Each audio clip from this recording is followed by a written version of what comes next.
En la última sesión que tuvimos, antes del receso, estamos terminando nuestro capítulo de esfuerzos, ¿verdad? De deformaciones.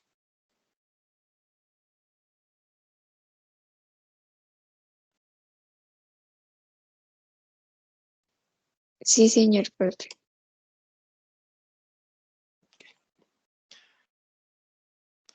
Entonces ya estamos pendientes de iniciar una nueva temática asociada a la ley de conservación. Ya no en pantalla, ¿verdad?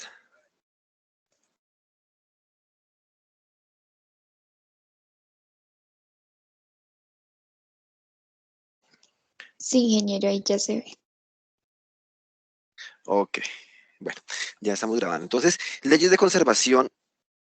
¿Qué recuerdan ustedes de leyes de conservación? ¿Qué se les viene a la cabeza cuando hablamos de leyes de conservación?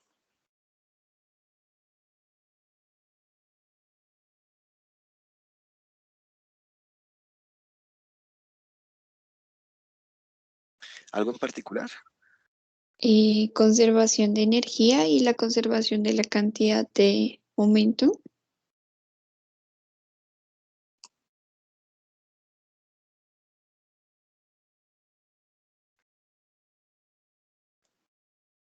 ¿Algo más?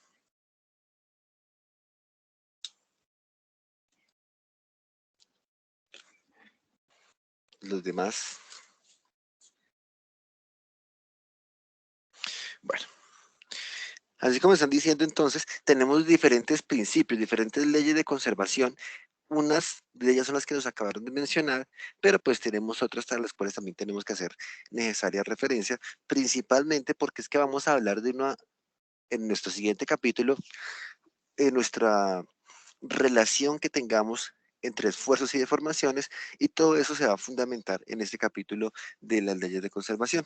Entonces, por eso, aquí abrimos este espacio para mirar a ver cómo es que esas leyes de conservación nos permiten llegar a ese capítulo de modelos constitutivos del material. ¿Sí? Entonces, por un lado, la ley de conservación de la masa, ¿se le recuerdan?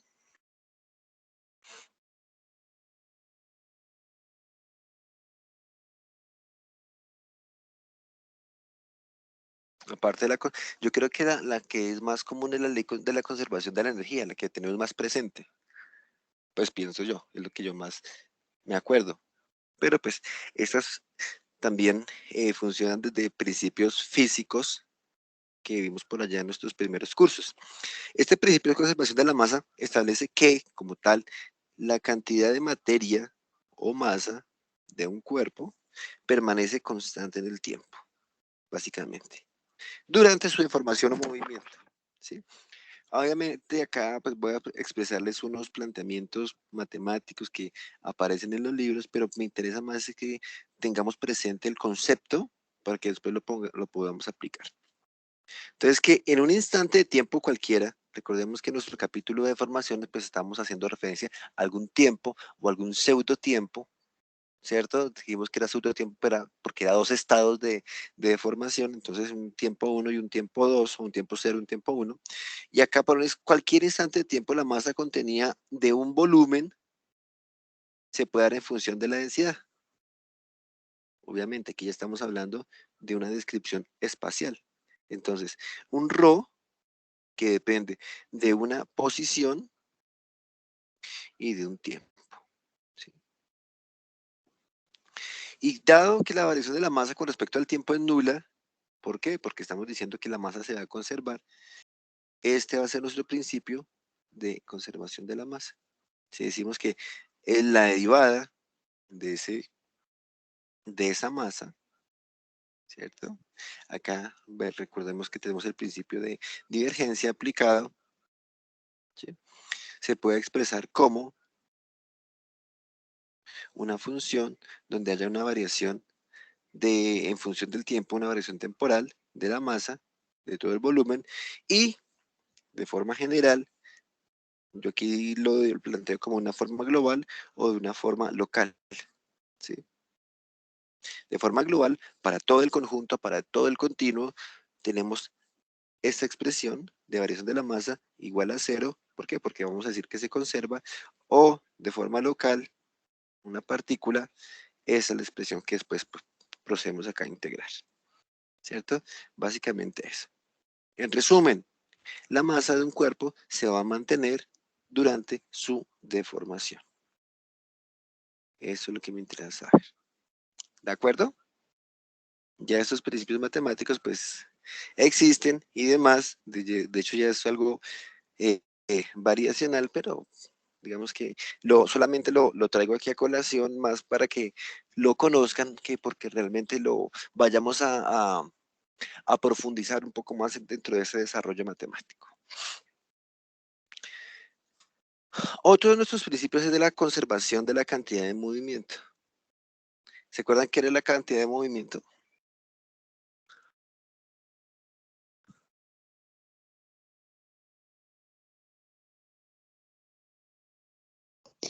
Es igual al producto entre la masa y la velocidad de una partícula.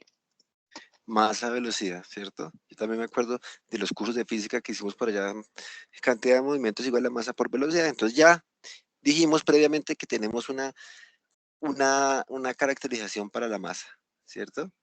Entonces ahora nos dice que este vector de cantidad de movimiento de un volumen infinitesimal, ¿sí?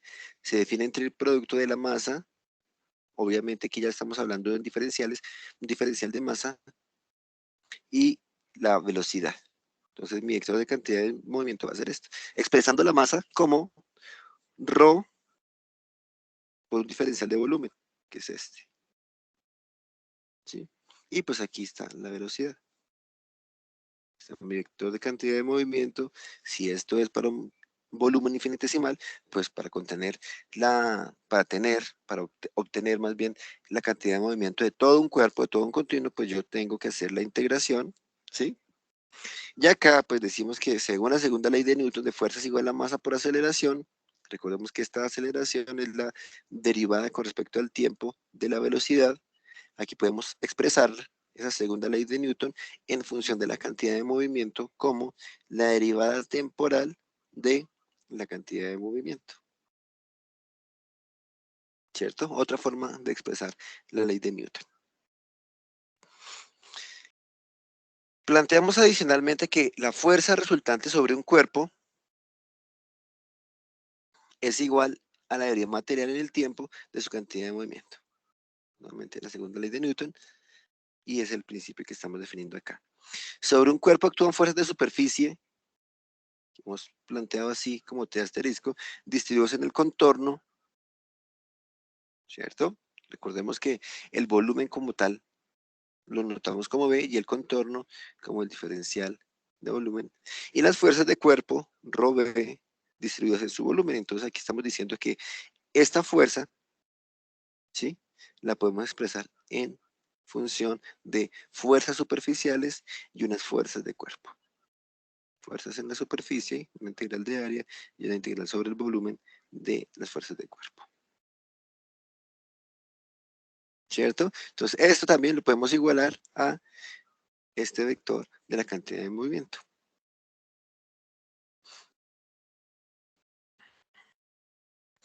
Si reemplazamos, aplicamos los principios de divergencia que vimos por allá en nuestro capítulo 1 de generalidades, entonces se reescribe esta expresión como, sabemos que este tensor, ¿cierto? ¿Cómo se llama este tensor?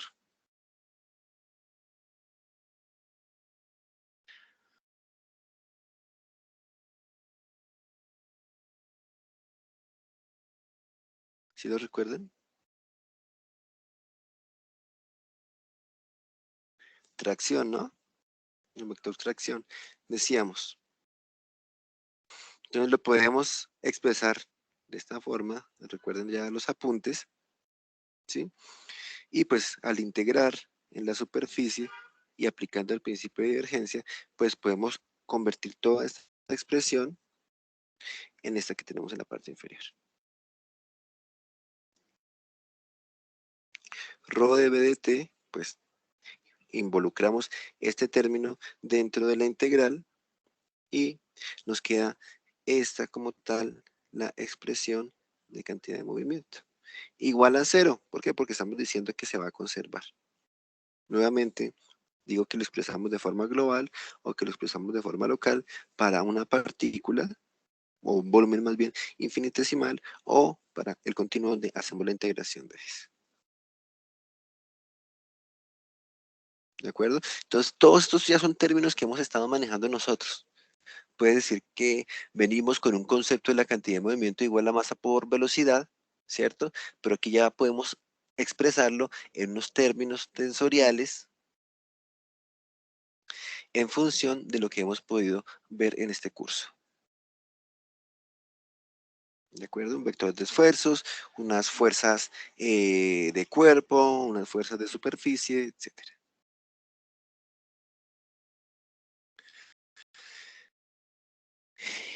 Otro es el principio de momento de la cantidad de movimiento. ¿Ese sí lo tienen presente? ¿O llegábamos a esta cantidad de movimiento? Este también lo conocemos como el de momentum.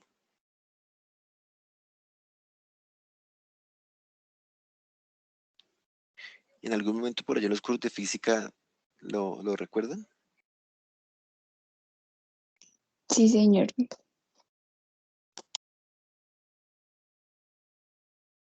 Ok.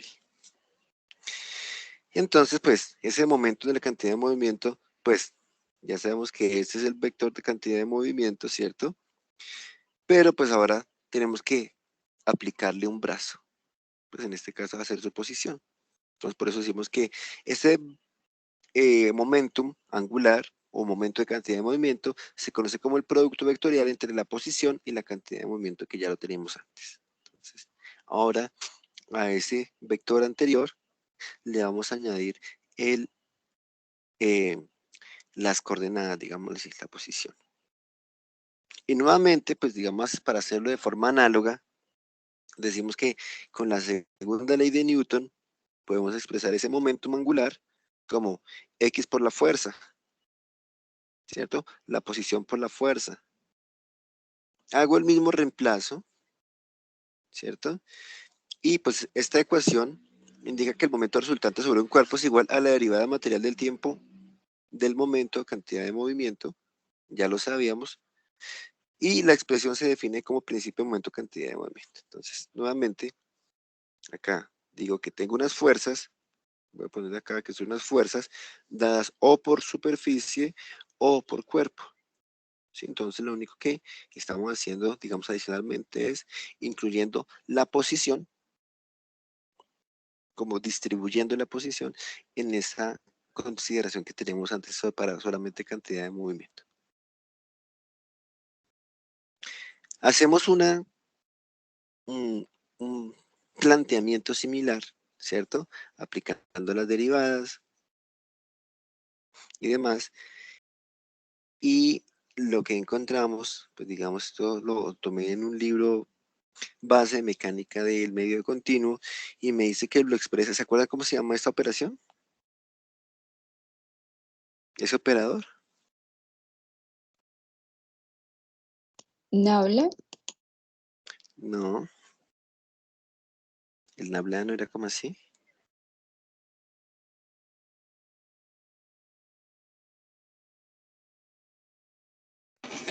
Permutación. El operador permutación, ¿cierto? Entonces que, aunque lo planteemos así, de forma tensorial, de forma matricial, también tiene su notación eh, aplicando el operador de permutación de esta forma. ¿Sí? Como siempre les digo, para mí es como más confuso cuando tenemos el operador de permutación, pero lo digo es, o lo dejo ahí incluido, es porque si lo encuentran eventualmente en algún documento, pues también sepan que se puede expresar de esa forma. Aplicando el principio de divergencia, ¿en qué consiste el principio de divergencia?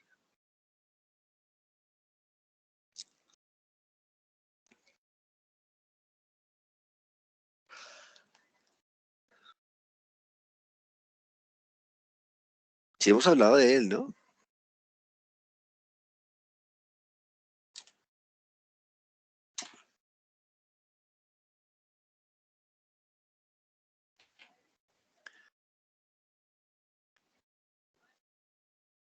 Mucho silencio, mucho silencio.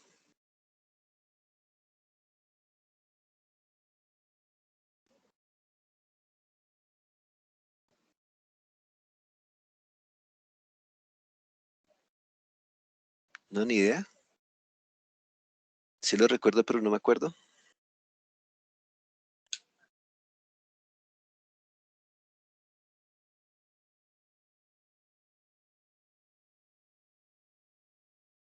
No era como que por allá nosotros podemos expresar una integral de volumen como una integral de superficie, algo así. Pues muy a grosso modo. ¿Sí lo recuerdan?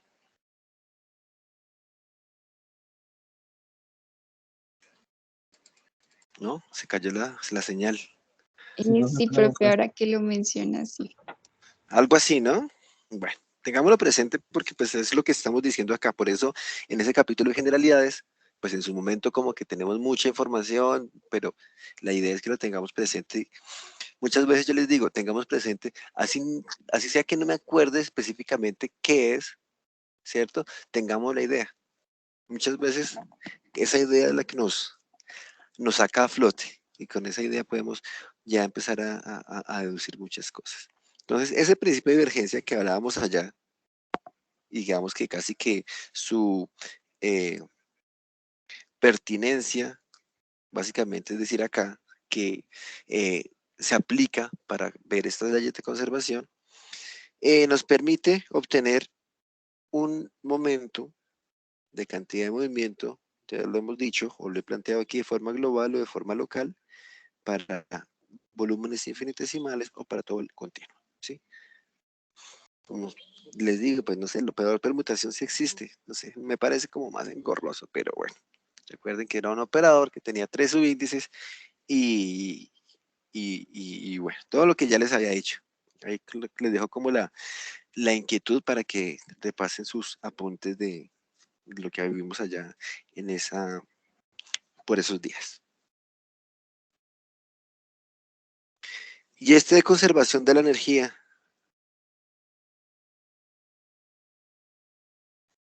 yo digo que este es el que más tenemos presente.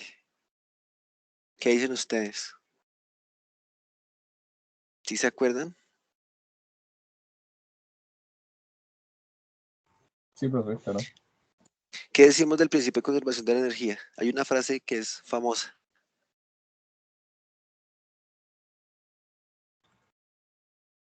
Que la energía no se crea ni se destruye, sino se transforma.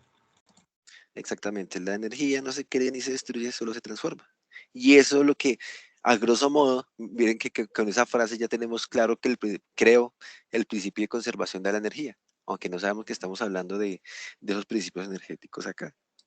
Que si vamos ya al campo de la física, bueno, ya vemos que el U es igual a cero, ¿cierto? Que no existe variación, o más mentira, a un sistema no le entra ni le sale energía, solamente pues hay una transformación interna, ¿cierto? O sea, que ya, si lo planteamos así, ya desde el punto de vista matemático, como que empieza a ser más abstracto su entendimiento, su comprensión. Entonces aquí decimos que la derivada material en el tiempo de la suma de la energía cinética, o sea, la razón de cambio, digámoslo así, de la energía cinética y la energía interna es igual a la potencia mecánica asociada a las fuerzas básicas y de superficie, más la derivada material en el tiempo de otras energías. ¿Cuáles? Térmica, eléctrica, magnética, ¿sí? Diferentes tipos de energía. Entonces, aquí expresado ya de forma matemática, que no hay cuando la variación de energía cinética, energía interna, va a ser igual a la potencia mecánica, ¿sí? Básicamente. Si planteamos energía cinética, ¿cómo era que escribíamos la energía cinética en el colegio? O cursos de física, más bien. Un medio de la masa por la velocidad al cuadrado. Un medio de la masa por velocidad al cuadrado, exactamente. Entonces, ya aquí, como venimos de esos conceptos ahorita aquí en la mecánica, pues la masa, ¿qué es esto? Eso es ρ por B, ¿cierto? La energía cinética. Entonces estamos diciendo aquí que la derivada, estamos derivando acá. Recuerdan que si derivamos con respecto al tiempo, también podemos presentarlo aquí como un puntico en la parte superior. Si yo derivo esto esta expresión de la energía cinética, pues voy a obtener esta expresión. De ahí, ¿qué puedo decir? ¿Qué es la variación de la masa? ¿Y la masa sí varía?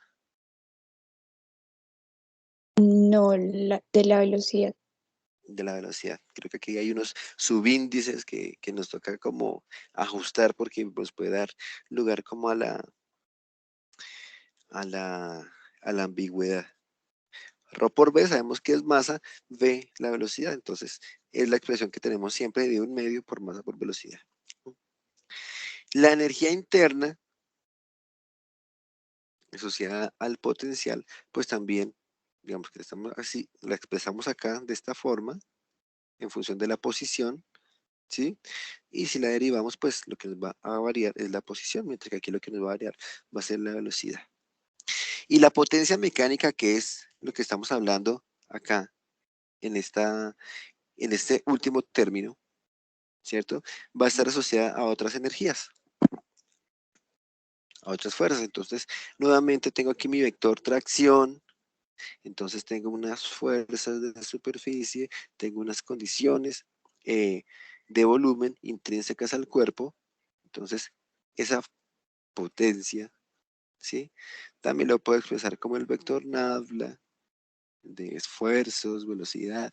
Bueno, aquí ya estamos reorganizando en función de eh, estas consideraciones.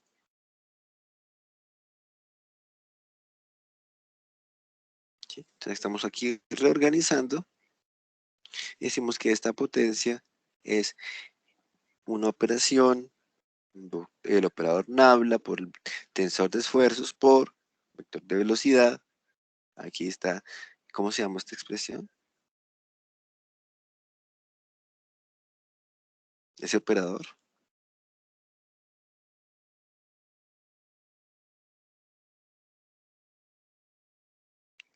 Este operador. Producto interno. No, Producto diádico. Diádico. Sí, perdón. pues dinámico. Ajá. Ok, entonces vean que aquí estamos aplicando un poco de, o más bien tratando de interpretar un poco de operadores de los que ya hemos hablado, ¿sí?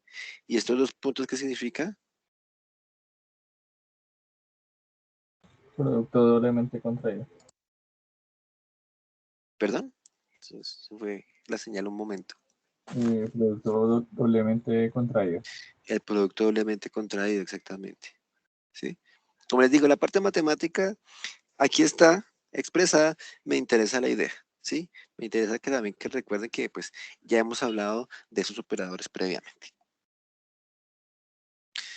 Entonces, esa es la potencia mecánica. Si reemplazamos lo que es la energía potencial, cinética, la energía potencial y como tal la potencia, bueno, que aquí la llamamos energía interna y la potencia del otro lado al igual, y acá más Q, otras energías, reorganizamos y por principio de cantidad de movimiento decimos que este término, bueno, lo que asociaba a este término acá, esto es cero porque se conserva la cantidad de movimiento, entonces que vamos a tener que este es nuestro término de otras energías, ¿sí? De Q, expresándolo de forma global o de forma local. Nuevamente aquí voy a hacer énfasis a este eh, producto doblemente contrario. ¿Sí? Y todas iguales a cero porque pues estamos diciendo que tenemos un principio de conservación. Básicamente me interesa que tengamos esos principios presentes. Por un lado, conservación de la masa, ¿cierto? Que en un sistema la masa no va a desaparecer, no se va a transformar, bueno, se va a transformar, no va a desaparecer más bien, ¿sí? La cantidad de movimiento, el momentum angular y la energía. Básicamente, esos 4 principios de conservación son los que nos direccionan para hablar directamente de los modelos constitutivos del material. Yo que les he dicho de modelos constitutivos del material, ¿se acuerdan? He sido bastante insistente en eso.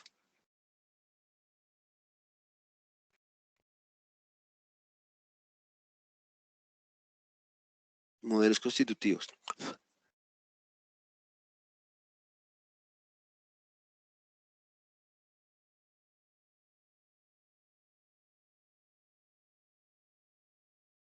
¿No? Nada.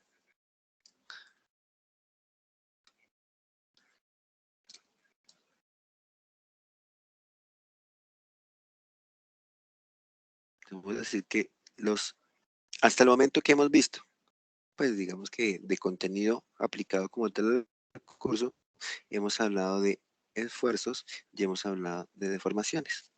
Ahora lo que queremos es conectar estos dos, ¿cierto? Entonces, que puedo expresar los esfuerzos como función de las deformaciones o puedo expresar las deformaciones como función de los esfuerzos, ¿cierto? Podríamos plantearlo. Pero acá entre los dos aparecen las leyes de conservación, de qué es lo que vamos a necesitar emplear unos conceptos básicos para poder garantizar que este sistema sigue siendo estable. ¿Cuál es la relación básica que nosotros conocemos entre esfuerzo y deformación?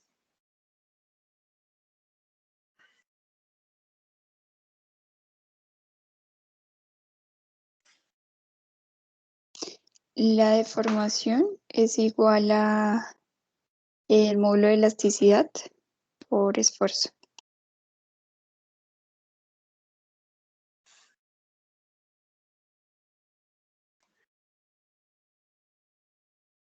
¿Está cierto? El esfuerzo es igual al módulo de elasticidad por la deformación unitaria.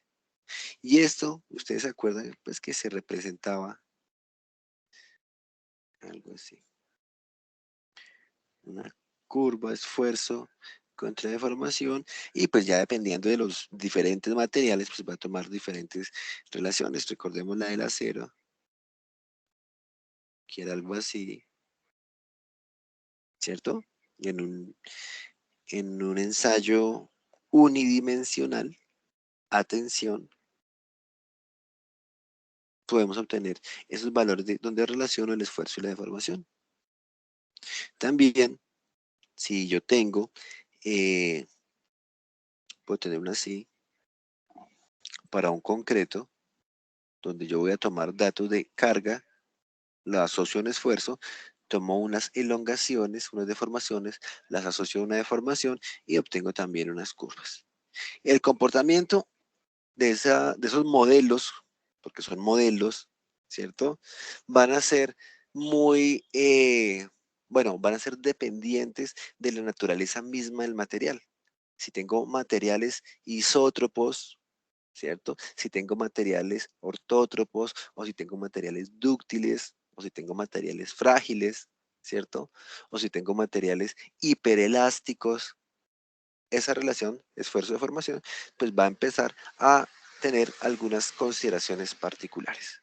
Aquí, pues, desde el punto de vista general, lo que queremos es relacionar un tensor de esfuerzos con un tensor de deformaciones. Vamos a ver cómo es que llegamos a hacer ese vínculo. ¿De acuerdo? Esto sí lo habíamos dicho. Y esto es el caso unidimensional.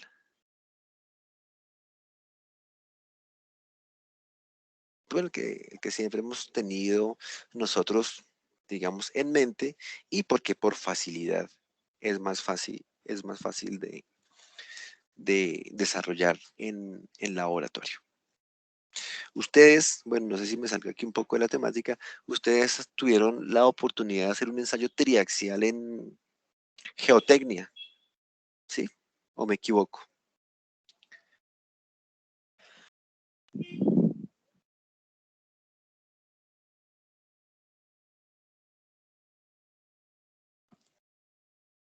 ¿Sí se acuerdan del ensayo triaxial? Sí, se hacía como con material, ¿cómo puedo decirlo? Confinado, si no estoy mal.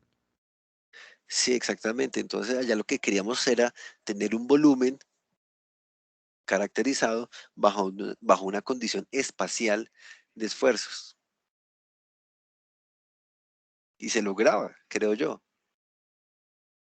¿Qué recuerdan ustedes de ese ensayo triaxial? ¿Recuerdan del informe? ¿Recuerdan todo lo que había que hacer?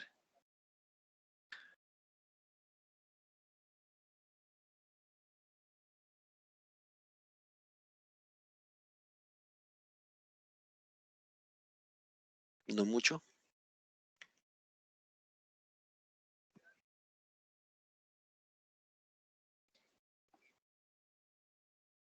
No, ni idea, muy callados, muy callados.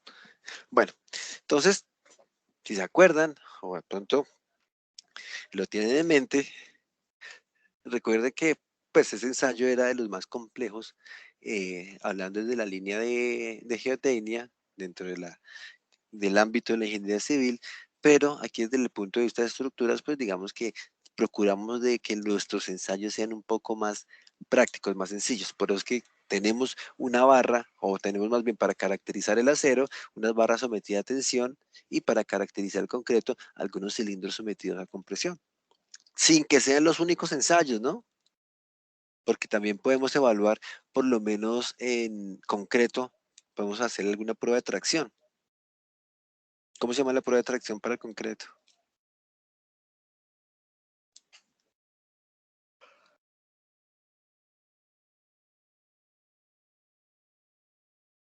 ¿No lo recuerdan?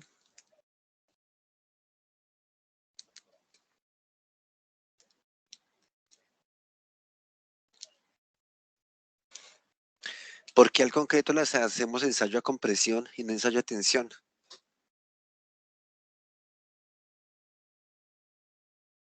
¿Por qué al acero le hacemos ensayo a tensión y no ensayo a compresión? El acero porque sufre pandeo, si se hace ensayo a compresión. Y el concreto porque pues es un material que trabaja básicamente a compresión. O sea, resiste muy poco la tracción, creo que es por eso. Bueno, exactamente, ¿sí? Por eso digo que tratamos como de facilitarnos la vida, facilitarnos las cosas.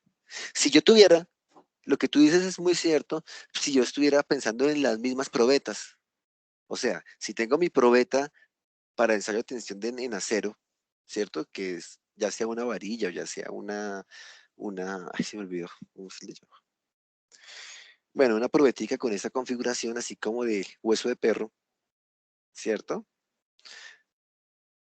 Se me fue en este nombre, en este momento el nombre.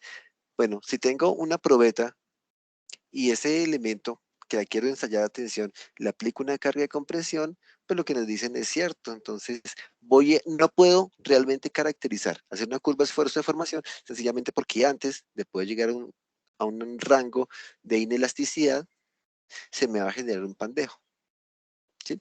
Pero muy seguramente, les dejo la inquietud, puede que hayan algunos ensayos a compresión donde yo tenga, para el acero, donde tengamos otro tipo de probetas. Entonces, voy a dejarles ahí una tareita para la próxima sesión, para que lo discutamos, tengámoslo presente.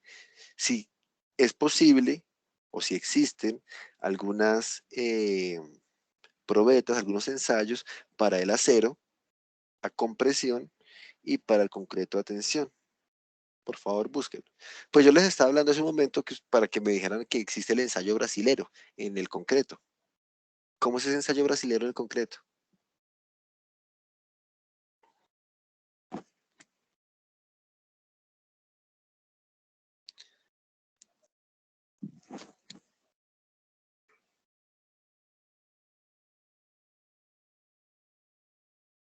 ¿Tensión indirecta? Bueno, entonces hagámoslo como tarea más bien para que ustedes se motiven un poco más. Y el otro comentario que nos hicieron es que, pues, si efectivamente el concreto es un material que va a resistir un mayor esfuerzo a compresión con respecto al esfuerzo que puede resistir a tensión, pero es probable que se consideren algunas probetas, algunos ensayos, donde se evalúe ese estado de tensión es máximo el esfuerzo, como es el ensayo de tensión diagonal, ¿cierto? Del ensayo brasilero. Y entonces yo les dejo ahí ya para que ustedes lo puedan consultar y la próxima semana lo podamos discutir si existen otros tipos de ensayos donde yo pueda caracterizar esas condiciones máximas de tensión en concreto, de compresión en acero. Pero que tenemos unos ensayos que por practicidad y ya por el mismo ¿cómo decirlo? Por nuestra misma rutina de trabajo, ya estamos acostumbrados a desarrollar. Entonces, tengámoslo muy presente. Y que son ensayos unidimensionales. Nosotros no nos estamos complicando, que no me escuchen los geotecnistas, la vida con ensayos triaxiales. Pero, eventualmente, en la búsqueda que ustedes van a hacer, también puede que encuentren algún tipo de ensayo triaxial. Que no sea lo más común, puede que desde el punto de vista de la investigación sí se haya desarrollado. ¿De acuerdo? Me refiero que no sea lo más común, es desde el ámbito de temas profesionales, de temas de consultoría y de construcción, ¿sí? Del día a día de la ingeniería, fuera del campo de la investigación. Entonces, si este es nuestro caso unidimensional, ahorita lo que nos interesa, o sea, donde nos queremos dirigir es a una profundización en el tema, el campo espacial. Y para eso necesitamos conocer algunos términos, algunos conceptos particulares en lo que vamos a referirnos de los modelos constitutivos del material. Como les dije hace un momento, nos interesa tener una relación de esfuerzo y de formación durante procesos de carga, descarga y recarga. En este ensayo que tenemos acá, básicamente solamente tenemos carga, ¿sí? Y ahora estamos diciendo, oiga, ¿qué pasa en carga, descarga y recarga?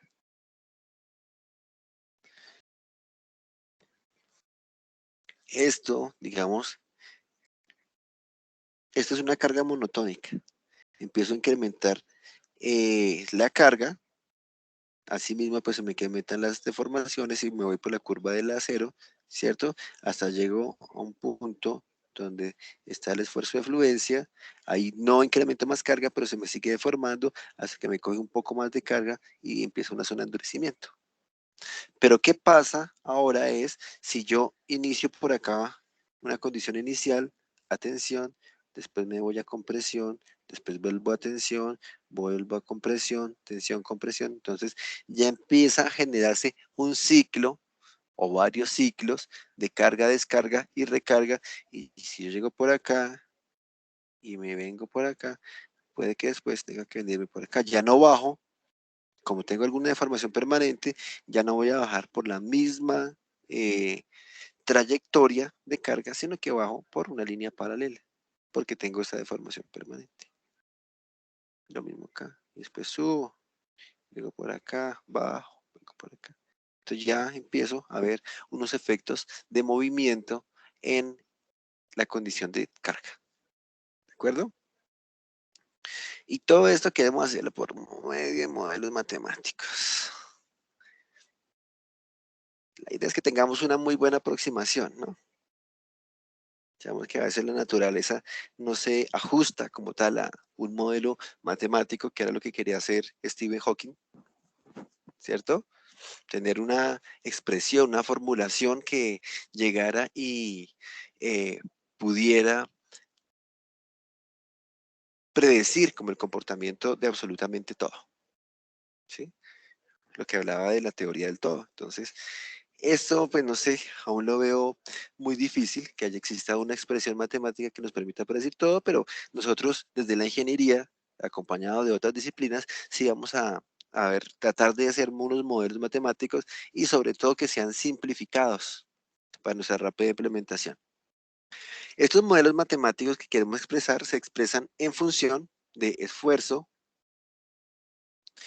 deformación y unas variables internas que describen el efecto de la historia de carga. ¿De acuerdo?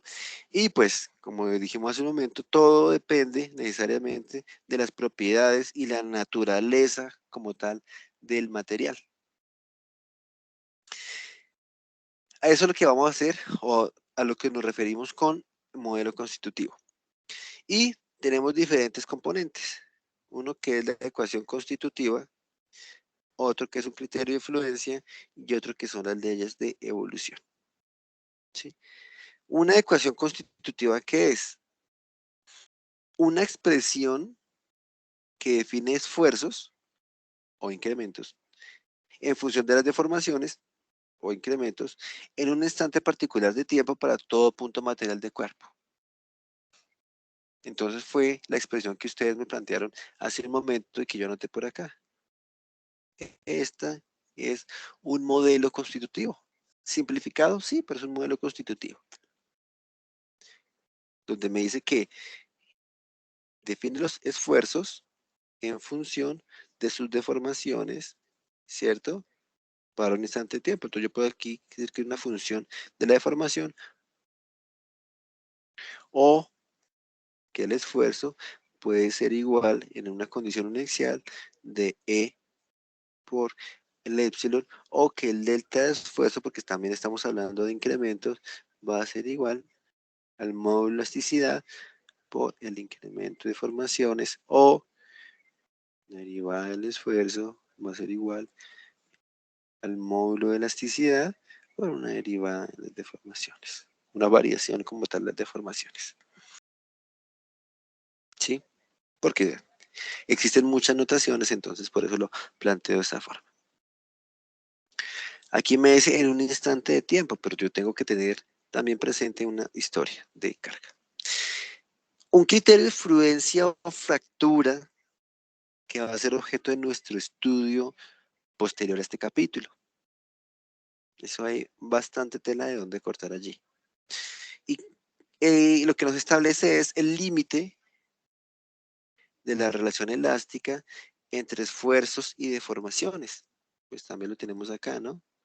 Tenemos aquí un límite que llamamos sigma y, donde se nos convierte, o la expresión que tenemos acá, que sigma es igual a el módulo de elasticidad por el epsilon, ya deja de funcionar. Entonces, ¿qué es lo que ocurre cuando llego a ese límite? Eso es lo que nos vamos a preocupar cuando evaluamos los criterios de fluencia o fractura. ¿Sí? Fluencia, obviamente, para materiales dúctiles y fractura en materiales frágiles.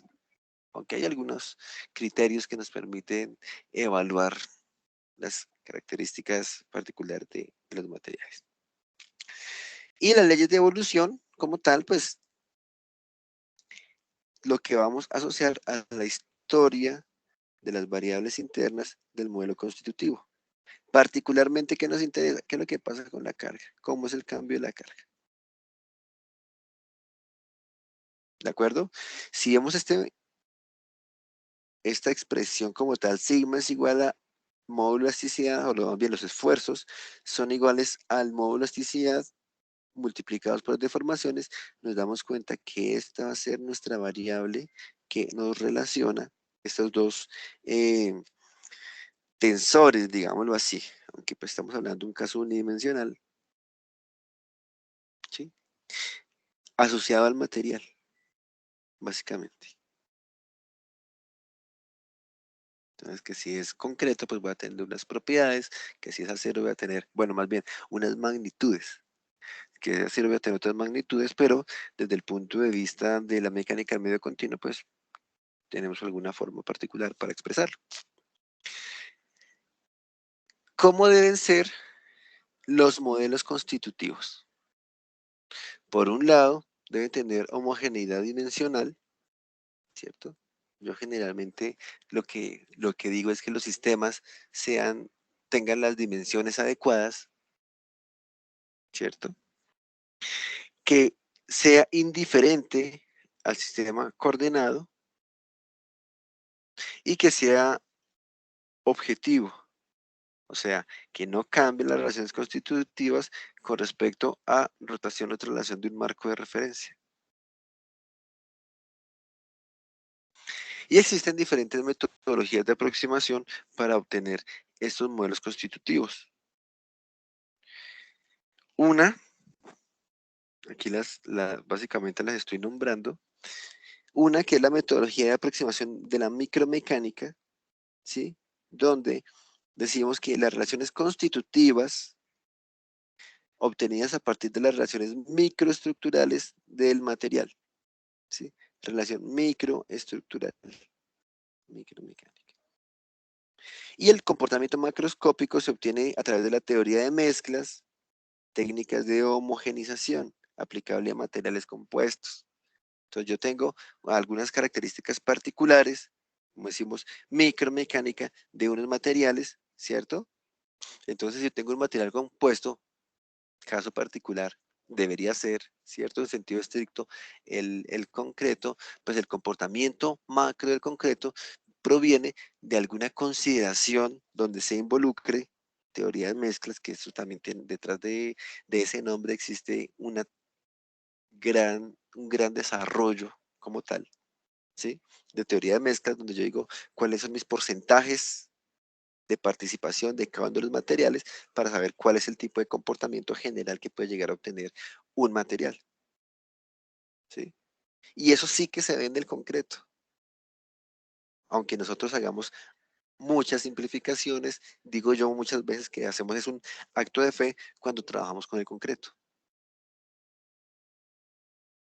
Aplicable a materiales compuestos. Otra metodología es de aproximación fenomenológica, donde hablamos que las relaciones constitutivas obtenidas a partir de ensayos de laboratorio y su comparación con resultados de predicciones micromecánicas permiten generar modelos de daño y plasticidad para acero y concreto estructural. Creo que esto está más relacionado con lo que nosotros solemos hacer, pues ahí sí, desde el punto de vista eh, de la consultoría y muchas veces de la investigación. ¿Yo cómo defino el comportamiento del material? Ah, pues voy, hago unas probetas, lo ensayo, le trazo una curva esfuerzo de formación y miro si se me ajusta algún modelo, ¿sí? Pero todo desde el punto de vista experimental. Mientras que la anterior, la micromecánica, proviene más de un punto de vista analítico. Y desde ese punto de vista analítico, mucho software eh, trabaja esa teoría de la micromecánica, esa metodología de aproximación, donde dice, bueno, cuénteme cómo son los porcentajes de trabajo. Pues en este momento se me viene a la mente el concreto con microfibras, o con fibras de carbono, o con fibras de acero, ¿cierto? Porque es un material compuesto. Entonces yo eventualmente puedo decirle que existan tantas fibras, o más bien, una dosificación de fibras en la matriz de concreto, y pues esa dosificación va a cambiar el comportamiento como tal de la mezcla, para que lo tengamos presente. Lo que pasa es que yo aún sigo pensando es, esas fibras, cuando yo las adiciono en la mezcla de concreto, estoy hablando desde el punto de vista físico, ¿sí? ¿Cómo hago para orientarlas y trabajen de forma efectiva como yo quiero? Orientar fibra por fibra va a dejar de ser efectivo. Entonces, pues, siempre he tenido como esa duda de cómo poder tener algún modelo de aproximación que me permita trabajar esas dosificaciones de fibras. Pero hay muchas personas también que están trabajando en eso. Conozco algunas personas que, que están haciendo investigación al respecto. Otra es la metodología de aproximación estadística, donde se establecen las relaciones como funciones para cargas y condiciones ambientales específicas, ¿sí? Reitero, la de nosotros generalmente es esta, pues desde el punto de vista profesional. Falta que, bueno, los desarrolladores de software, particularmente asociados a la mecánica de materiales, generalmente utilizan la micromecánica, pero seguro eh, que proviene también de alguna base fenomenológica, de ensayos de laboratorio que nos permita o que permita caracterizar esa participación de cada uno de los materiales para después poder hacer algún ensamble con teoría de mezclas.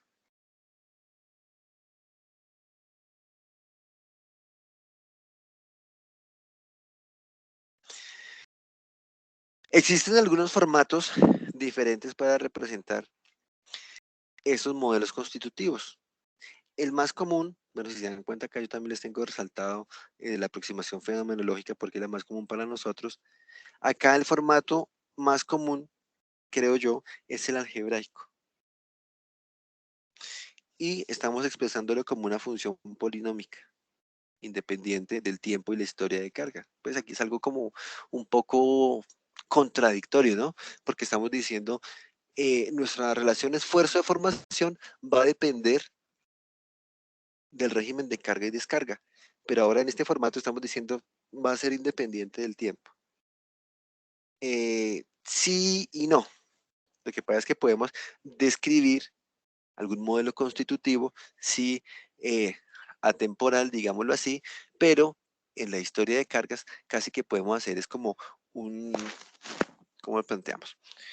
Evaluar diferentes condiciones con diferentes modelos constitutivos. Digamos, en el caso 1 tengo un modelo constitutivo, en el T2 tengo otro modelo constitutivo, en el T3 otro modelo constitutivo. Pensemos en un ensayo de concreto, de un cilindro de concreto, ¿sí? Bueno, el elemento como tal va a tener una rigidez inicial, ¿cierto? Que va a ser mi T0. En mi T1 ya le he aplicado una condición de carga, pero esa rigidez como tal de todo el sistema se ha degradado porque ya han aparecido algunas fisuras. T0. T1, que habrán aparecido algunas fisuras. Pequeñitas, pero ya han aparecido algunas fisuras. Y esas fisuras implican que la rigidez del elemento sea diferente a esta condición inicial. Después voy a tener otro paso de carga donde se me incrementan las fisuras. Entonces voy a tener otra rigidez diferente. Después voy a tener otra condición diferente donde el elemento está más fisurado, ¿sí? En cada uno de esos pasos yo puedo decir que tengo un modelo de comportamiento diferente. Puedo decir, si me lo permiten, que aquí el esfuerzo es igual a E1 de formación. Acá el esfuerzo es igual a E2 de formación. Y así 3, así 4, ¿sí? Pero casi que estoy evaluando sobre algún caso en particular. Aunque estoy diciendo que es independiente del tiempo, lo que pasa es que voy a hacer en diferentes estados la revisión del comportamiento del sistema. Entonces, de forma explícita, aunque estamos haciéndolo en diferentes pasos, tampoco me voy a desligar del tiempo. ¿Por qué? Porque esa es una función que se transforma en N2, N3, seguramente y N4. Entonces, E como función del tiempo.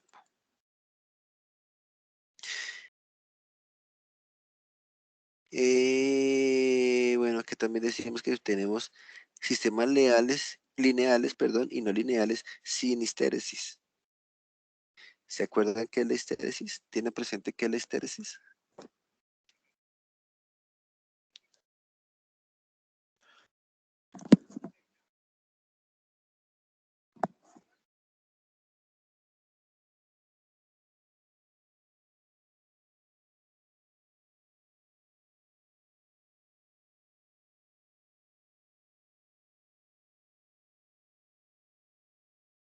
Histéresis, ¿no?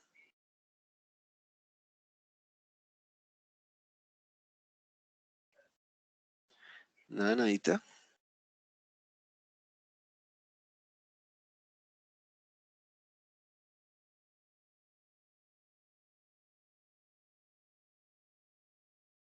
Histéresis se asocia a los ciclos de carga.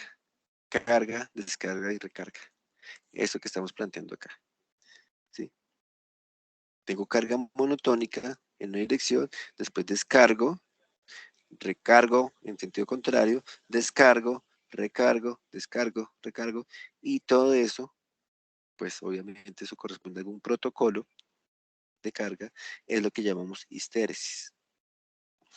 Algunos ejemplos de modelos de formato algebraico son estos, que tenemos el modelo elástico lineal, donde pues yo lo estoy planteando así en el caso unidimensional, pero ya de forma más general en el caso espacial, encuentro que mi tensor de esfuerzos yo lo puedo expresar como un tensor de orden superior, el producto doblemente contraído, por mi tensor de deformaciones. ¿Se acuerdan que en algún momento dijimos que este tensor,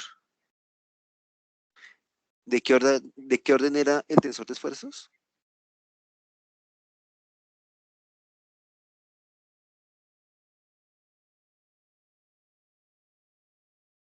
¿Siguen conectados?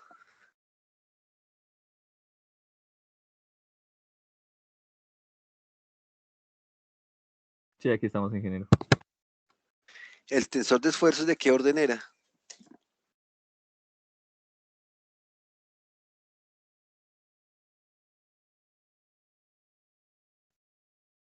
Es de segundo orden. Orden 2, ¿no? Por eso que como estamos diciendo, 3 a la 2 me da 9 términos. ¿Por qué 3? Porque estamos en el caso espacial, 3 dimensiones. Entonces, este es de segundo orden. Mi tensor de deformaciones también es de segundo orden, ¿sí? Y acá tengo otro tensor que va a aplicar un producto doblemente contraído, va a ser de cuarto orden, para que dimensionalmente, como vimos hace un momento, pueda ser operable. Si este tensor es de cuarto orden, ¿de cuántos términos va a ser?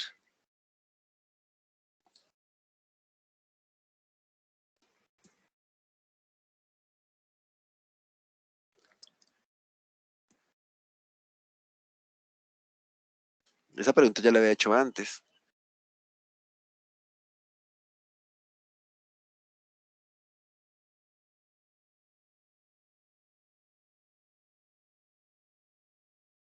Es de 81. 81 términos, ¿cierto? Una matriz de 81 términos. Y acá nosotros para el caso unidimensional la estamos reduciendo a un término que es este, el módulo de elasticidad. Entonces, pues tengámoslo presente. Por un lado. Por otro lado, sabemos que ese tensor de segundo orden, que va a tener 9 términos de forma explícita, si lo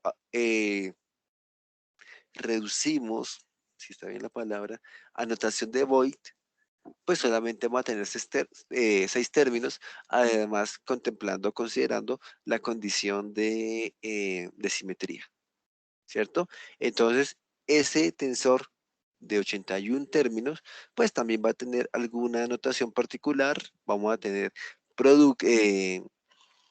va a ser un tensor simétrico por otro lado, entonces va a tener una reducción en la cantidad de términos a calcular que ya más adelante veremos de forma explícita, ¿sí? Pero para que lo tengamos presente. Nosotros, todos esos 81 términos los estamos reduciendo en un término que se conoce como el módulo de elasticidad. Pero aquí ya estamos hablando desde el punto de vista de una condición espacial. Y es el modelo elástico lineal, ¿no? Ojo, elástico lineal. ¿Qué pasará si ya tenemos un modelo no lineal?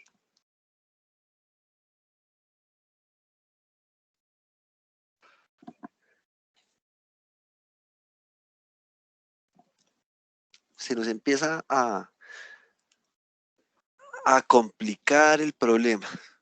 ¿Por qué? Porque es que ya cuando hablamos de no linealidad, pues resulta que tengo que predecir con mi modelo constitutivo no solamente lo que pasa en este rango inicial, ¿cierto? Sino tengo que predecir qué es lo que pasa posteriormente en una condición donde se supera esa linealidad.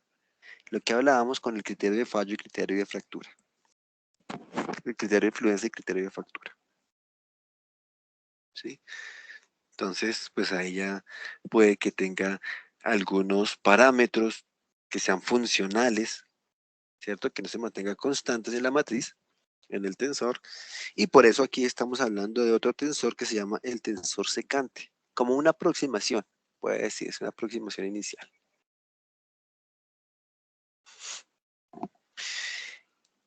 Otro modelo es el de elasticidad de Cauchy, y este sí que es de forma polinómica, con unos valores alfa, beta, delta, ¿cierto?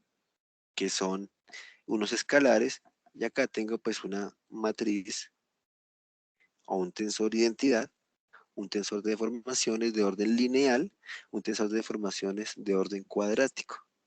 O también puedo tener tensores de deformación de orden inverso. Bueno, no sé si de orden inverso estoy bien dicho. pero inverso. 1 sobre el módulo de, perdón, sobre la deformación. ¿Sí? También hay formas de expresarlo. La más común y que estamos acostumbrados a manejar es esta, pero pues ya estamos profundizando en la temática. Formato algebraico. O existen otros formatos, que es este formato integral, donde ya empieza a hacer una representación funcional, variacional, donde los esfuerzos se relacionan con las derivadas del potencial, o sea que a su vez es función de la deformación. Entonces, vean que existe otra forma de representar la relación de esfuerzo-deformación por medio de derivadas. O el formato diferencial, ¿sí? Donde decimos que la relación constitutiva tangente, o sea, ya estamos hablando también aquí de una condición de no linealidad, básicamente, a partir de diferencias entre el esfuerzo de deformación, ¿sí? Diferenciales y acá un tensor de orden superior. Podemos plantear que sean modelos dependientes o que sean independientes de la historia de formación, generalmente se le conoce como modelos viscosos, modelos locales o no locales, relacionados con las deformaciones en el vecindario y los puntos de análisis. Recordemos que estamos evaluando algunos volúmenes infinitesimales. Entonces, ¿qué quiero decir? Que tengo un continuo, ¿cierto? Que en ese continuo voy a analizar esta partícula. Pues tengo muchas partículas, ¿cierto? Voy a analizar una partícula que es esta. Entonces, tengo que decir que la condición de deformación de este punto y a su vez de esfuerzo depende de lo que ocurra con este y depende de lo que ocurra con este y depende de lo que ocurra con este. Yo aquí lo asocio como una vigueta, como un sistema de entrepiso en una placa aligerada.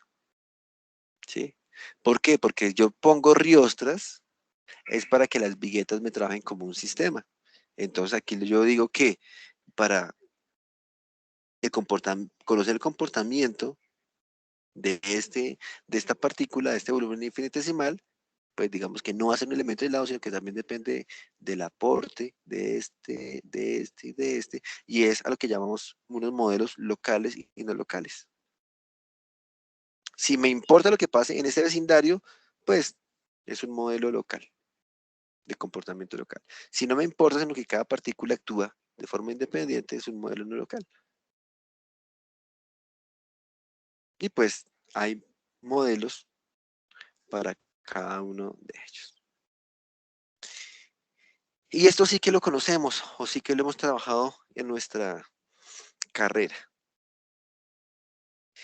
Este es el modelo más básico de los modelos constitutivos. El modelo elástico lineal. Bueno, vamos a hablar de aquí algo más. Un modelo elástico. ¿Por qué? Porque es que es el más práctico.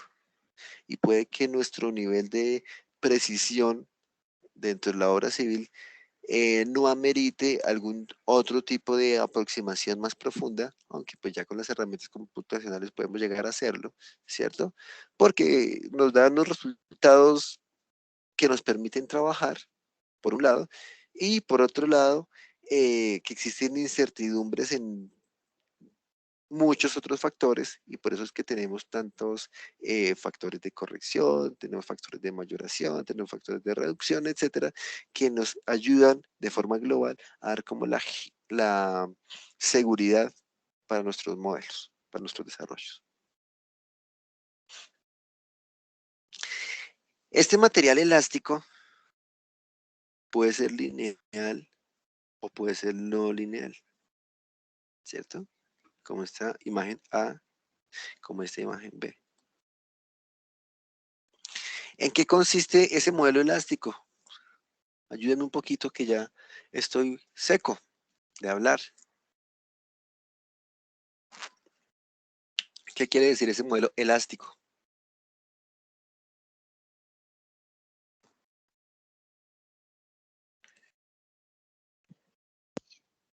Y pues es donde al aplicar una carga se presentan deformaciones, pero al retirar esa carga, pues el material regresa como a su estado original. Y es también donde se guarda pues una proporcionalidad entre los esfuerzos y las deformaciones, que sería el módulo de elasticidad. Bueno, esa última parte que me estás diciendo corresponde a un modelo lineal, ¿sí? Elástico me quedo con la primera parte, ¿sí? Ya modelo elástico lineal, tú lo estás condensando todo allí. Modelo elástico como tal, ¿sí? O un material elástico, es aquel que tiene una trayectoria de carga y descarga definida, ¿sí? Por donde sube, por ahí mismo baja. Por eso estoy yéndome de forma inicial por el caso más general. En este segundo modelo, el B, tengo una trayectoria de carga y descarga que es la misma, ¿sí? Entonces aquí nos dicen, es la propiedad de un sólido regresar a su configuración inicial, o sea, podemos decir que sea cero, que llegue a cero, después de retirar la carga. Por eso de carga, por eso de descarga, al retirar la carga vuelvo a mi condición inicial, o sea que no voy a tener ninguna deformación permanente. ¿Por qué? Porque en teoría no estamos superando algún límite que nos permita tener alguna deformación allí acumulada. El tensor de esfuerzos, importante, depende exclusivamente del tensor de deformaciones, no depende de ningún eh, parámetro, digámoslo así, ambiental, algún parámetro externo. Ahora sí, ya sabiendo que tengo la misma trayectoria de carga y descarga y que para un modelo elástico, al retirar la carga, vuelvo a mi condición inicial, voy a hablar de un modelo elástico lineal y un modelo inelástico no lineal. El modelo elástico lineal es en el cual existe una proporcionalidad, como bien nos lo decían, entre esfuerzos y deformaciones. Y esa proporcionalidad se mantiene durante todo el proceso. Entonces me estaban diciendo que existe acá esa proporcionalidad que llamamos módulo de elasticidad. Entonces, para cada par de puntos existe este mismo E, ese mismo módulo de elasticidad. Recordemos, modelo elástico lineal. Ya cuando el modelo es elástico, pero no lineal, resulta que esa relación entre esfuerzos y deformaciones no se mantiene constante, sino que depende del estado de esfuerzos del que se está hablando. Entonces, es diferente si estoy hablando por acá, en un estado donde claramente el comportamiento es lineal, digámoslo así, ¿cierto? Una primera zona, pero por acá más adelante voy a tener otra pendiente, quiero decir E1 y voy a decir E2, ¿sí? Que llega a un determinado punto, pues ya se pierde la proporcionalidad entre esfuerzos y deformaciones, pero aún así puede que el material sea elástico y tenga la misma trayectoria para descarga y llegue a una condición inicial, a la misma condición de arranque. ¿De acuerdo? Y obviamente, pues ya cuando el material es inelástico, puede que acá yo llegue a otro punto superior y entonces ya los exista un estado de deformaciones más bien acumulado que no me permite devolverme por la misma trayectoria. Entonces existe acá una deformación remanente en el comportamiento de material. Entonces nos damos cuenta que la curva de carga es una, pero la curva de descarga es otra.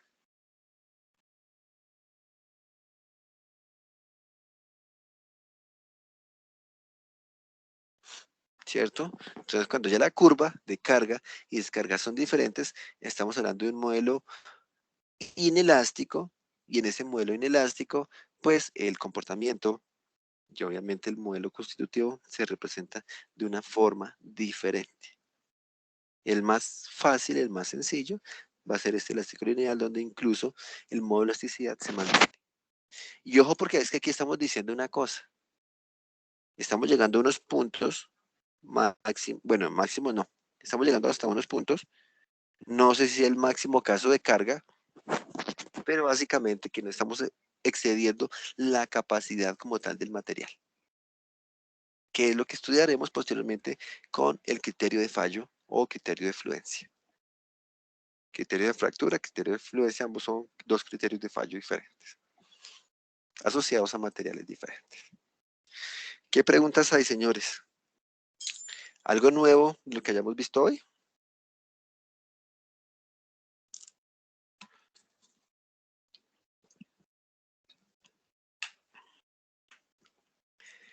Retroaliméntenme, por favor, para saber cómo vamos.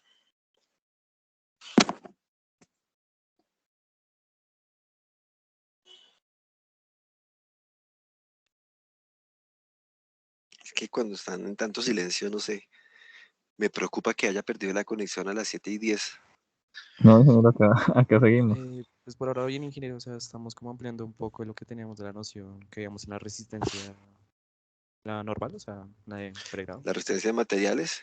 Sí, Sí, como aquí ampliar un como les poco. digo, lo que estamos haciendo es ya saliéndonos un poco de nuestra condición unidimensional que estamos acostumbrados a trabajar y estamos ya desarrollándolo o planteando cómo hacer su desarrollo en una condición espacial.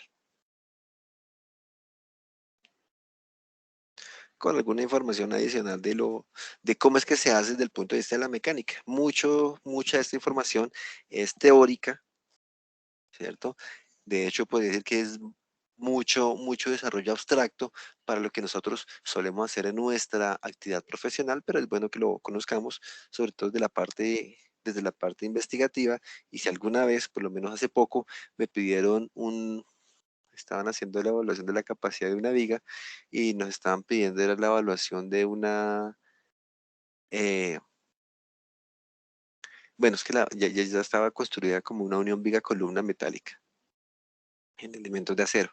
Y estaban diciendo, no, esto como que no está funcionando, hacer unos ensayos va a ser costoso, ¿cierto?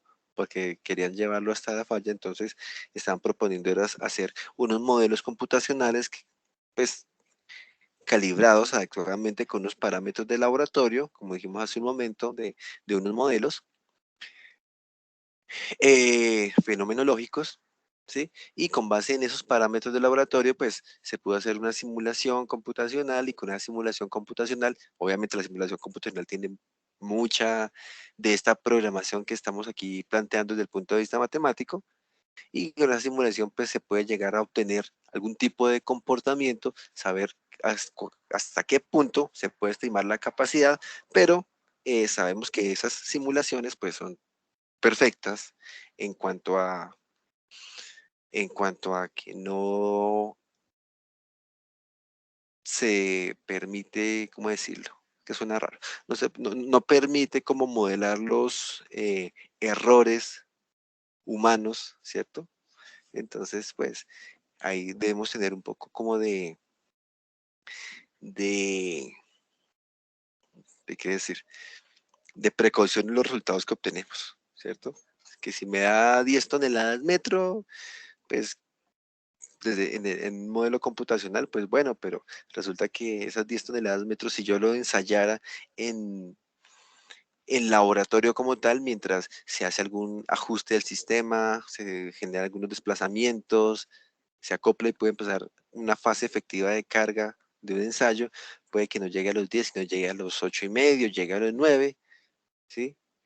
Y pues bajo una condición ya que no sea de forma experimental, sino que sea una condición, una unión en una estructura que va a tener un contexto diferente, puede que tampoco llegue a los 8,5, pues no llegue a los 9, sino que puede que llegue a los 7. Sí, estoy exagerando. Pero entonces sí, para que tengamos en cuenta que nuestros modelos que hagamos deben tener como cierta, cierta descripción en lo que se hace y que no se tomen tan literales cuando se compara con un resultado que puede llegar a ser decisivo en un desarrollo o en una implementación ya funcional de una edificación.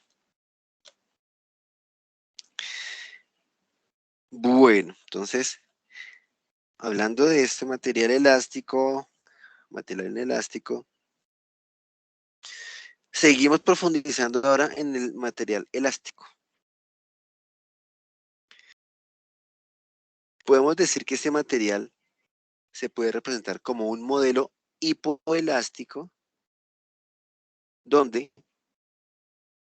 tengo una relación constitutiva no lineal, ¿cierto? Es elástico, pero no lineal, independiente de las leyes de la termodinámica. Ustedes se dan cuenta qué tan profundo se puede llegar a hilar dentro de estos modelos constitutivos. Tenemos 81 términos en esa matriz, ¿cierto? En ese tensor, pues allá van a haber muchos términos. Y dentro de esos tantos términos podemos llegar a involucrar muchos efectos, particularmente aquí me está diciendo, tengo un modelo hipoelástico donde la relación constitutiva es no lineal por un lado, y aparte que no depende de las leyes de la termodinámica. Por otro lado, el modelo hiperelástico me dice que también tengo una relación no lineal, pero aquí sí voy a involucrar la dependencia de las leyes de la termodinámica. Aplica el campo no lineal de deformaciones, mientras que el anterior dice aplica el campo de deformaciones infinitesimales. El más común que tenemos nosotros en mente es este modelo de Hooke, de Robert Hooke, donde nos dice que la relación constitutiva, por un lado, es lineal, ¿cierto? Pero el problema mecánico puede ser no lineal, debido a las deformaciones presentadas por el sólido. Y aplica el campo de pequeñas deformaciones. Es claro que la relación constitutiva sea lineal, pero el problema mecánico es no lineal. ¿O necesariamente debería ser lineal?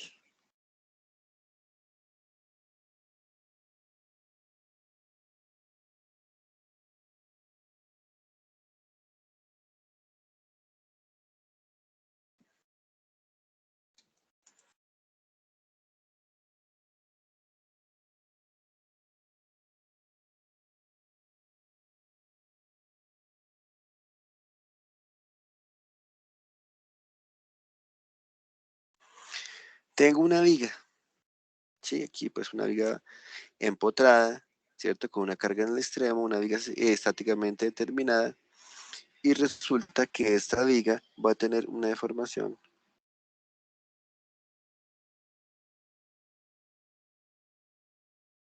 Que es como así, ¿cierto? Entonces aquí lo que estamos diciendo es, oiga, ustedes pueden caracterizar este elemento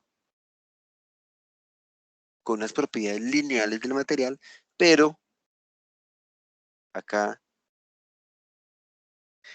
esta deformación puede que no sea necesariamente una deformación lineal, ¿sí? Sino más bien que el problema como tal mecánico de desarrollo de esta estructura se convierta en una condición no lineal. Aquí pues estoy poniendo un ejemplo cualquiera, ¿sí?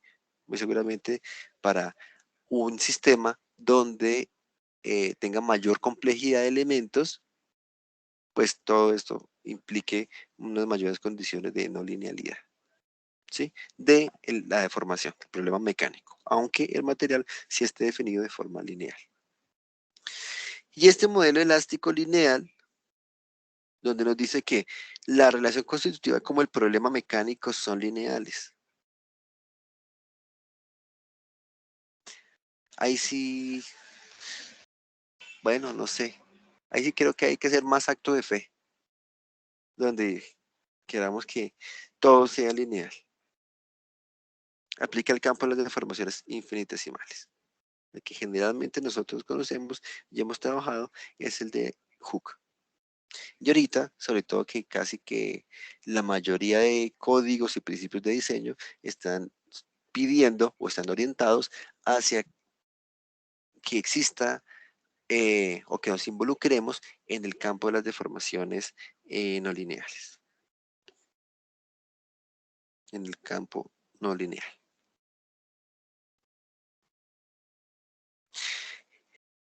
Este modelo elástico lineal, aquí ya estamos describiendo un modelo en particular, un modelo constitutivo,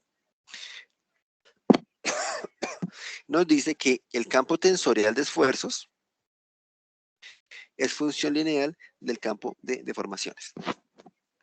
Recordemos, estamos diciendo que este tensor va a ser igual a otro tensor donde es superior por un tensor de deformaciones. Que tenemos unos gradientes de desplazamiento pequeños con respecto a la unidad. Eso ya lo evaluamos nosotros, ¿cierto? Los valores de esas deformaciones unitarias. Y, como ya lo evaluamos de forma numérica, también decimos que las medidas de deformación de Green y el Mansi coinciden con el vector infinitesimal de deformación. Dijimos que estábamos trabajando o para el campo de las pequeñas deformaciones orientados al campo civil, ¿no? Que es una de las simplificaciones que hacemos, pues la medida de deformación de Green y de Almanzi pues se parecen, siendo entre ellas las más separadas entre las que vimos, entre la ingeniería y la logarítmica, ¿cierto? Entre ellas, siendo Green y Almanzi las más separadas, pues decimos que se parecen. Entonces, en ese sentido, para pequeñas deformaciones,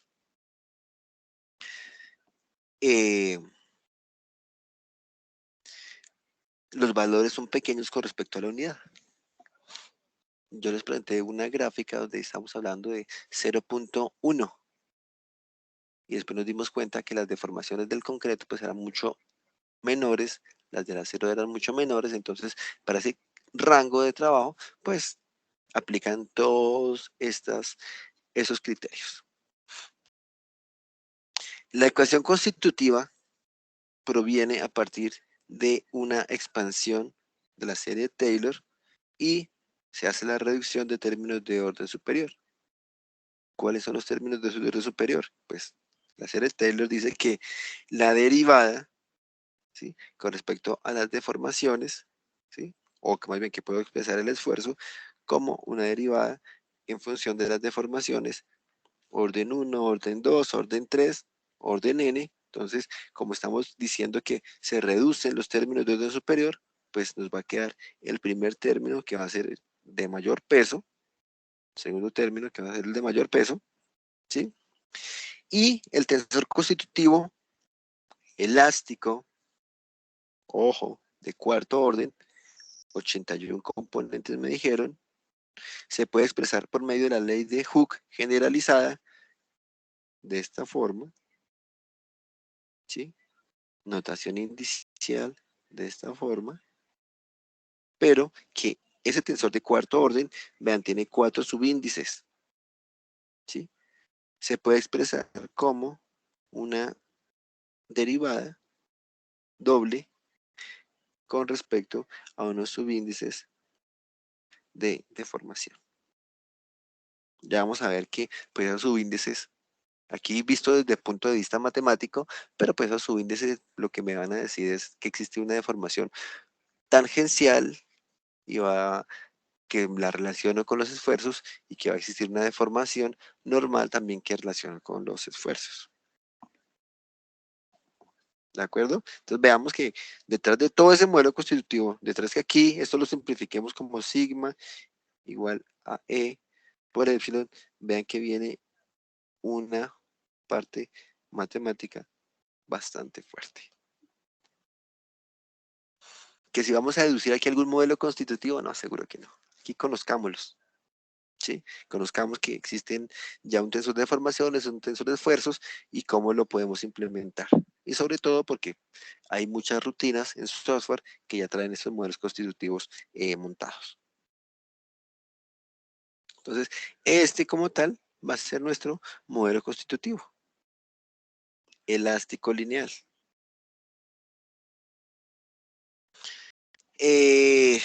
Para un tensor de cuarto orden, ¿cierto? Este tensor de cuarto orden, nosotros hemos hecho esa transformación, ¿cierto? pero pues para orden 2, para orden 4, pues ya lo expresamos de esta forma. Aquí tengo mi tensor, acá tengo mi vector de deformaciones, o bueno, mi tensor de deformaciones, tengo mi tensor de esfuerzos. Pues si yo quiero expresarlo en otro sistema coordenado, pues aplico unas matrices de cosenos directores y puedo ir indistintamente hacia adelante o hacia atrás. ¿Lo vamos a hacer matemáticamente? No, no se preocupen, no lo vamos a hacer, no lo hacemos matemáticamente. Es para que veamos cómo se plantea. Dijimos hace un momento que en notación de Voigt planteamos nuestros esfuerzos, planteamos nuestras deformaciones, ¿cierto? Tengo una notación matricial ahora, sabiendo que ahora es un término o son los vectores de 6 filas por una columna. Entonces, en ese sentido, ya voy a poder reducir mi tensor de propiedades elásticas del material, que antes tenía 81 términos, ahora vamos a tener 1, 2, 3, 4, 5, 6 por 6, 36 términos.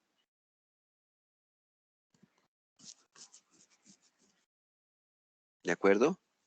Entonces, siempre, ¿cómo relaciono mis esfuerzos con mis deformaciones? Pregunta curiosa, ¿qué pasa acá? ¿Por qué está ese 2?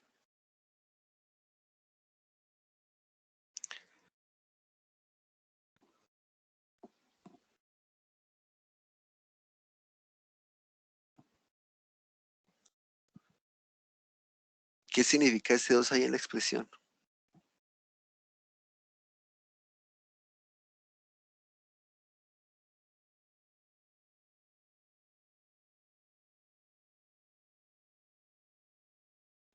Es por la simetría. Por la simetría, ¿por qué?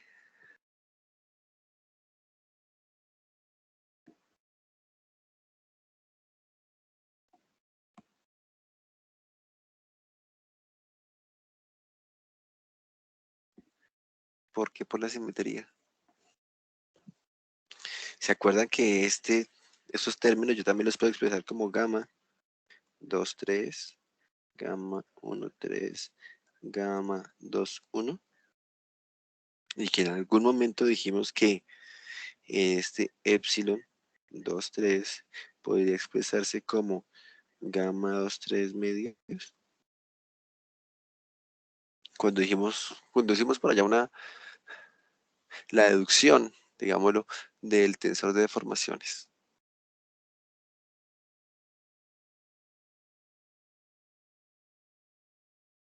¿Sí era o no era?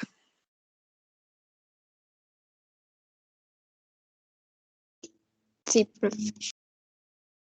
Y que a su vez,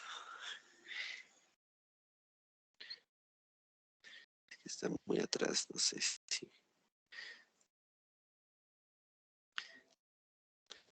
vale la pena. A su vez, por acá dijimos que ese 2 tenía como un principio matemático. ¿Se acuerdan de acá? Que dijimos que el producto de A y B, estamos hablando de notación de Voigt, que tenemos el producto de A y B, en producto doblemente contraído, ¿cierto? Que nos daba A1, 1, B1, 1, A2, 2, B2, 2, A3, 3, B2, 3. Si lo expando todo, sería A2, 3, B2, 3, A3, 2, B3, 2, que por la simetría serían lo mismo, por eso aquí estamos poniéndolo con 2, A1, 3, B1, 3, que sería igual que A3, 1, B3, 1, ¿sí? Entonces, por eso es que en notación de Voigt, aquí lo estamos expresando de esa forma. Aquí pues ya sabemos que este tensor se asocia al tensor de deformación donde tiene unos 2, ¿sí? Para mantener la expresión al pasar la notación tensorial, la notación de Voigt también, pero que mecánicamente tiene una representación con respecto a la deformación angular.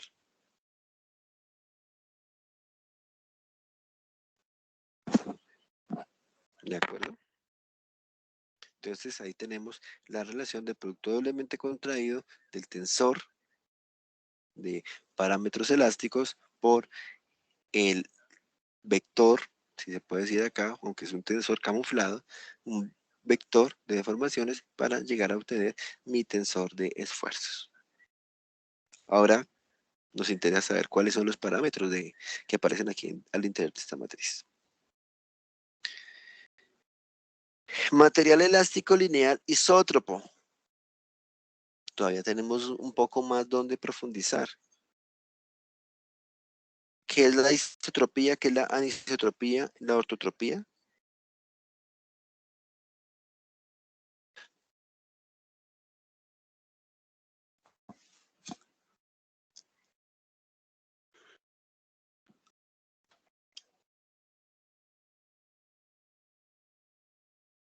Isotropía. Un material isótropo se considera cuando cuenta con múltiples planos ortogonales donde sus propiedades mecánicas son iguales en cualquier dirección. Básicamente lo que me interesa. Un material es anisótropo cuando no cuenta con planos ortogonales y las propiedades mecánicas dependen de la dirección de análisis. Un material es ortótropo cuando cuenta con 2 o 3 planos ortogonales de simetría en los cuales las propiedades mecánicas son diferentes. Y se considera isotropía transversal cuando las propiedades en el plano son iguales pero difieren en el sentido transversal. En otras palabras, bueno, creo que todo esto ya lo sabíamos, aquí yo solo los comentaba para recordarlos, pero veamos hasta qué punto de complejidad puede llegar a ser este modelo constitutivo. Que si yo le aplico la carga en un sentido, ¿cierto? Mi estado de esfuerzos va a ser uno y mi estado de formaciones va a ser otro, ¿sí? A que si yo le aplico la carga, por ejemplo, en sentido perpendicular. Voy a tener unos valores muy diferentes. ¿Por qué? Porque a mí me dice que tengo unos planos de trabajo que orientan esas magnitudes de deformación y esfuerzo. A no ser que sea un material isótropo, que sería la condición más fácil y hacia donde nosotros la apuntamos por cuestión práctica. ¿Sí? Como siempre digo, ya la ayuda de los computadores nos ha permitido pues contar o hacer unas consideraciones adicionales bastante interesantes. Ese material isótropo, o sea, me voy ahora a enfocar un poco más, voy a profundizar, pero al material isótropo. Las componentes del tensor constitutivo elástico son las mismas en cualquier sistema coordenado. Por lo mismo que dijimos hace un momento que tienen múltiples planos de falla, entonces sus características o su comportamiento en cualquier dirección va a ser el mismo. Entonces, los términos del tensor de constantes elásticas se pueden expresar de esta forma. Como un producto de un parámetro lambda y un parámetro mu, los cuales son escalares y se denominan constantes elásticas de Lamé. ¿Se pueden obtener? Seguro que sí. ¿Sí? Si se expresa ya de forma tensorial, pues está el lambda y está el mu, ¿cierto? Y nos permite reescribir la ecuación constitutiva de esta forma. Material isotrópico o isótropo. Algunos autores dicen que isotrópico está mal dicho, pero en algún documento yo también lo he encontrado de esa forma. Isótropo generalmente es como se encuentra. ¿Sí? La relación esfuerzo-deformación en función de las constantes de la M para un material isótropo. Constantes de la M son escalares. Dependiendo del plano de simetría, se reduce o se incrementa la cantidad de constantes elásticas de la M para definir un tensor constitutivo elástico. Así como estamos diciendo acá. Si es isótropo, pues solo tengo lambda y mu. Si es ortótropo, tengo 9 constantes elásticas. Si es anisótropo, tengo 21 constantes elásticas. Entonces, ¿qué pasa? Que al tener mayor cantidad de constantes elásticas y demás, pues muy seguramente esta o va a haber mayor diferencia dentro de este tensor elástico aquí planteado. ¿De acuerdo? Que son los que van a estar allá al interior.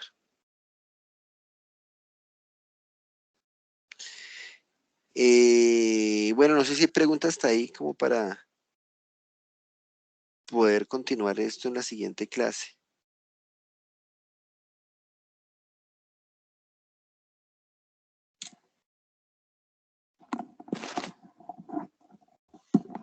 ¿No hay preguntas? Aquí hago mucho énfasis en hasta dónde estamos bajando. ¿Sí? Tenemos relaciones, modelos constitutivos entre los materiales, ¿sí? En general. ¿Y qué es lo que queremos hacer? Relacionar esfuerzos con deformaciones. Entonces resulta que esas relaciones que existen entre esfuerzos y deformaciones pueden ser lineales o pueden ser no lineales. De hecho, si voy a un caso general, puede que sean más de naturaleza no lineal. ¿Sí? Que pueden ser elásticas o pueden ser inelásticas. Pues si voy con no lineal, muy seguramente ya estoy orientándome a una condición inelástica. O sea, con algunas deformaciones y con algunas consideraciones en la historia de cargas. ¿Sí? Por otro lado, que depende como tal de la naturaleza del material, que si es un material que sea dúctil, que si es un material que sea frágil, pues todo eso nos va a orientar cuál es mi modelo constitutivo. Entonces veamos que es un abanico de posibilidades bastante amplio. Que si es un material ortótropo, o si es isótropo, o si es anisótropo, pues tengo otro tipo de características que tengo que evaluar. Que si es un material lineal o no lineal, pues también tengo otras características que evaluar. Y acá en un caso particular, ¿qué es lo que estamos evaluando? Pues que un material sea lineal, que sea isótropo, ¿cierto? Entonces, digamos que es el modelo más básico dentro de lo que podemos encontrar. Voy a dejar una tarea más adelante, de pronto bueno, les voy contando, es que cada grupo haga la descripción de un modelo constitutivo. Les voy a pasar la próxima clase un archivo guía para que tengan en cuenta, ¿sí? Pero la idea es que ustedes busquen por cuenta propia, o sea, les voy adelantando la tarea, la planteamos la siguiente semana, ¿sí? Formalmente, que ustedes vayan buscando un modelo constitutivo y lo puedan definir y lo puedan exponer, sustentar aquí con sus compañeros, para ver qué más tipo de modelos constitutivos se pueden encontrar. Aquí, como les digo, estoy hablando de uno en particular, unas consideraciones muy generales de lo que son los modelos constitutivos, qué se necesita, qué más deben tener en cuenta, ¿sí? Aquí estamos viendo pues uno que es muy particular, donde tenemos dos constantes elásticas. En este caso particular, perdón, reviso aquí una cosita. En este caso particular, donde estamos viendo este modelo isótropo, ¿sí? Podemos decir que todo viene a partir, o sea, que vamos a hacer una caracterización espacial a partir de una condición de ensayo de tracción axial, como ustedes me han dicho, pues para varillas, si es un elemento de naturaleza dúctil, ¿cierto? Pues hacemos el ensayo, tenemos P sobre A, que sería el esfuerzo, tenemos una deformación que se puede calcular a partir de la relación entre el alargamiento y la longitud inicial del elemento, ¿sí? Y la curva esfuerzo-deformación unidimensional, representada para diferentes etapas del comportamiento mecánico, pues puede tener cierta trayectoria. Aquí me está diciendo, oiga, dependiendo como sea, bueno, aquí yo estoy diciendo que es una condición de carga axial generalmente se asocia al acero, pero no necesariamente puede ser asociada al acero. ¿Por qué? Porque es que cuando yo empiezo a aplicar la fuerza y empiezo a medir las deformaciones, hay un punto donde se pierde el rango elástico, ¿sí? Ya sea acá o acá, se pierde el rango elástico, y a partir de ese punto puede llegar a un endurecimiento y después empezar a decrecer, un ablandamiento. O puede llegar a un endurecimiento que siga prolongado hasta algún determinado estado de formaciones.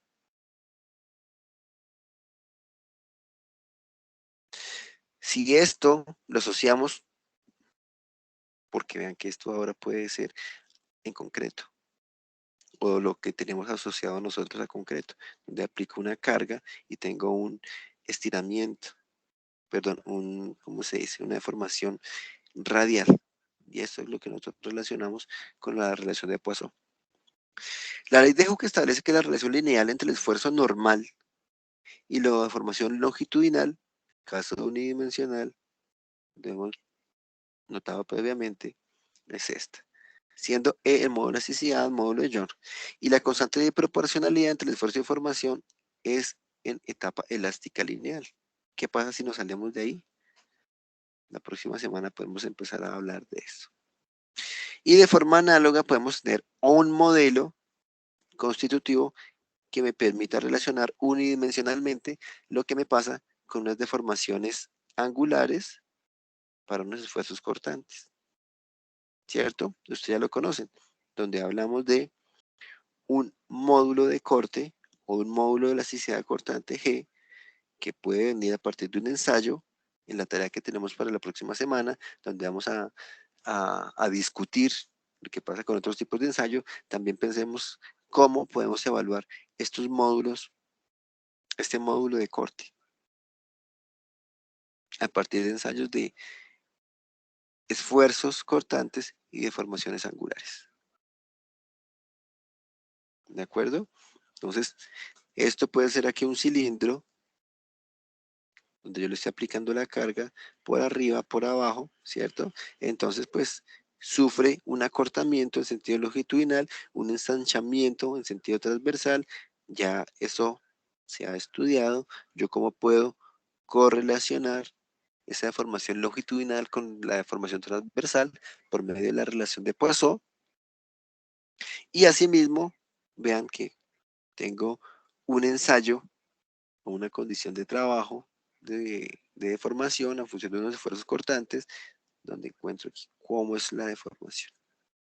¿Sí?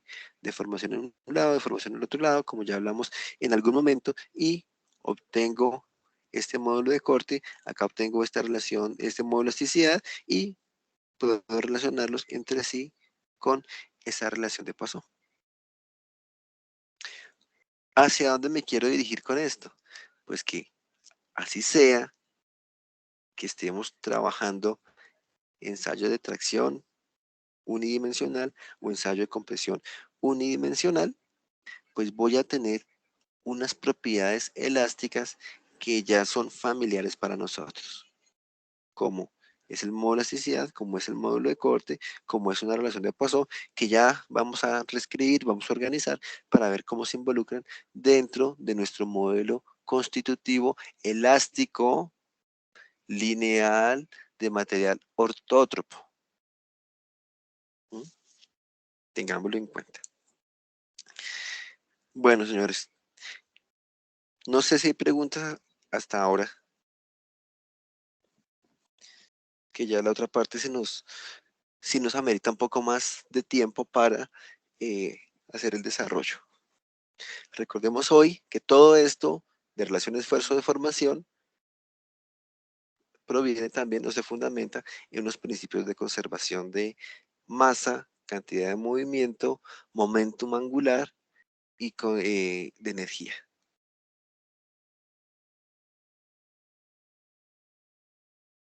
De hecho, generalmente cuando hablamos incluso de trabajo virtual, decimos que esa ley de la conservación de la energía se mantiene, entonces por eso decimos que las fuerzas, bueno, si ya estamos hablando de trabajo virtual, de fuerzas, el producto entre fuerzas y desplazamientos de forma externa, se iguala a el producto de esfuerzos y deformaciones, obviamente la integral de esfuerzos y deformaciones en el elemento para que exista ese equilibrio, esa conservación. O sea, todo lo que recae del sistema, el sistema mismo es capaz de trabajarlo, mantenerlo en equilibrio al interior.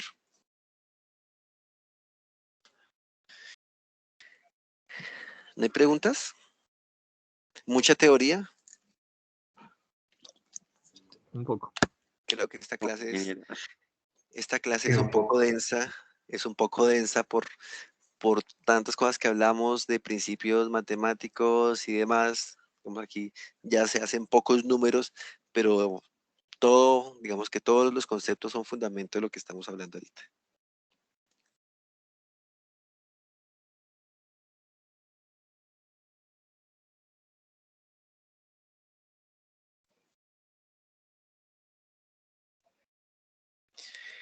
Bueno, señores, entonces 2 tareas. La primera, recuérdenlo, busquemos, investiguemos para que lo discutamos en clase, si pueden preparar alguna presentacioncita, algunos puntos que nos pueden subir en los talleres pasados, puede ser importante, de algún tipo, de los tipos de ensayos que se puedan llegar a manejar, ¿cierto? Aparte de los convencionales, de concreto a compresión y de acero a tensión, pues para poder evaluar esas capacidades, pensando en que los fenómenos, que el planteamiento, que el formato fenomenológico, todo proviene a partir de ensayos experimentales, toda esa calibración, ¿sí?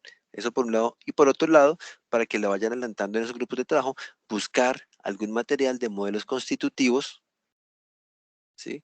Ya que este tema va a ser evaluado de esa forma, con alguna presentación, una exposición grupal, donde se defina, se indique algún tipo de modelo constitutivo, preferiblemente yo diría orientado hacia algún material que, que se emplee en obra civil, ¿sí?